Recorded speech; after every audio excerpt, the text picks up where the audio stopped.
बांग्लादेश पर बहुत बड़ा हमला हुआ है। यहाँ तक कि दावे किए जा रहे हैं कि बांग्लादेश के टेक्नाफ शहर पर भी कब्जा कर लिया गया है। ये विद्रोही संगठन बांग्लादेश पर जबरदस्त हमले कर रहा है।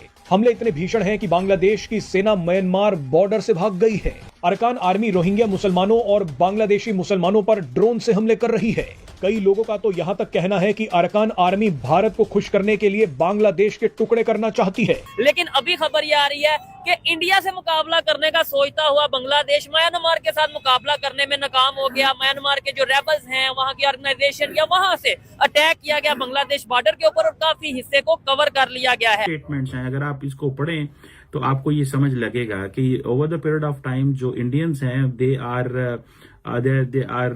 आर यूजिंग और exercising an influence in the region. Title देख के सोच रहे होंगे द बांग्लादेश सैंडविच।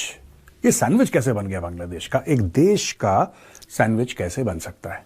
ये जो एरोज है ना दोस्तों, ये वो एरोज हैं जो इस वक्त जब हम ये रिकॉर्ड कर रहे हैं 16 दिसंबर के दिन, विजय दिवस के दिन, ये बांग्लादेश के ऊपर भयानक रूप से प्रेशर डाल रहे हैं। क्या म्यांमार अगर 271 किलोमीटर बॉर्डर का जो एरिया है बांग्लादेश का कब्जा कर सकता है, तो भारत तो फिर बहुत बड़ा मुल्क है, बहुत बड़ी आर्मी है, क्यों जो है अटैक नहीं कर रहा? या फिर हो सकता है कि ये साजिश हो इंटरनेशनली कि भारत को रशिया की तरह, इसराइल की तरह एक वॉर के अंदर फंसाया जाए और उसका जो इकोनॉमिक मॉडल है उसको टोटली डिस्ट्रॉय कर दिया जाए। वो भी बंदा जिहाद के नाम पे कुछ करेगा, वो आपका हीरो है। जी बिल्कुल, इस्लाम के लिए, इस्लाम के सरबलंदी के लिए कोशिश करेगा। तो ये तालिबान जो पाकिस्तान पे जिहाद के नाम पे अटैक कर रहे हैं, टीटीपी है, वो इंडिया की प्रॉक्सी है, इंडिया से। अच्छा, यानी जो पाकिस्तान के खिलाफ करेगा वो इंडिया की प्रॉक्सी।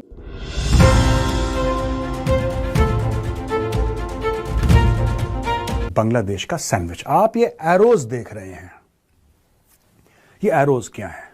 ये देखिए, ये arrow it's coming from India, this is coming from India, but this arrow is the arrow that is hurting Bangladesh the most. सबसे ज्यादा चीखें निकल रही हैं इस वक्त बांग्लादेश की इस एरो, ये जो फोर्थ एरो है दोस्तों, इससे निकल रही हैं।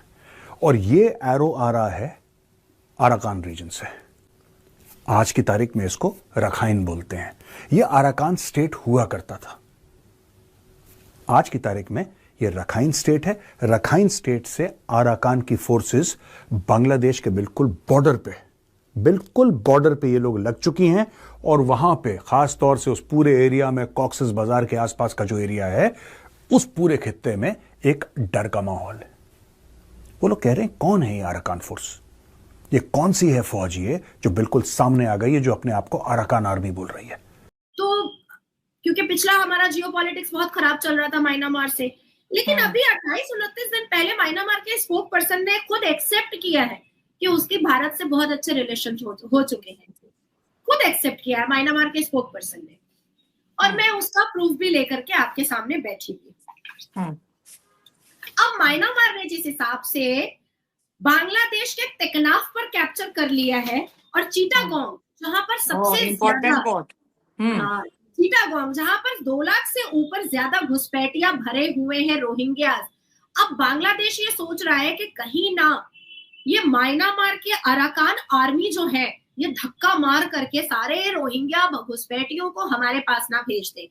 अब मोहम्मद यूनुस इस चीज से भी डरा हुआ है कि जिस हिसाब से सूंघने वाला कुत्ता हर तरफ बिखेर दिया गया है भारत में बांग्लादेशी घुसपैठियों को पकड़ने के लिए, कहीं वो करोड़ घुसपैठिया जो करोड़ से भी ऊपर है, वो कहीं ना बांग्लादेश में दोबारा भेज दिया जाए तो क्या होगा? अब आ रही है बात, ये हमारा ऑलरेडी म्यांमार के साथ जो कलाकन प्रोजेक्ट है वो भी फ्रूटफुल हो चुका है, वो भी रेडी हो चुका है।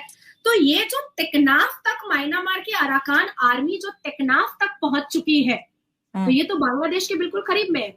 तो क्या होगा मोहम्मद यूनुस का? चक्की पीसिंग जो मैंने कहा था, क्या वही होने वाला है मोहम्मद यूनुस का? अब आती है बात कि बांग्लादेश की सरकार, मोहम्मद यूनुस ने भारत से 1 अरब बिजली ली थी, 1 अरब भीख मांग करके बिजली। अच्छा चलो, मुझे समझ नहीं आता है मुसलमानों को भीख मांगने की कैसी आदत है। जब देखो तब भीख मांगते रहते हैं, कभी फितरा के नाम पर, कभी ज़कात के नाम पर, कभी मदरसे के नाम पर, कभी चंदा के नाम पर, कभी मिलाद के नाम पर, कभी इस्तखारा के नाम पर, कभी तावीज के नाम पर। मांगना इन्होंने भीख ही है। मांगना तो, और पेट चलाने के लिए, आतंकी हरकत करने के लिए तो भैया पैसे की जरूरत होती है। अब पाकिस्तान ने मोहम्मद यूनुस को 40 kg RDX ऐसे तो नहीं दे दिया, पैसा तो लिया है पाकिस्तान की सरकार ने। तो 1 अरब की बिजली का भीख मोहम्मद यूनुस ने भारत से मांगा और भारत ने अब अल्टीमेटम दिया है कि भैया वो 1 अरब रुपया वापस तो कर लो।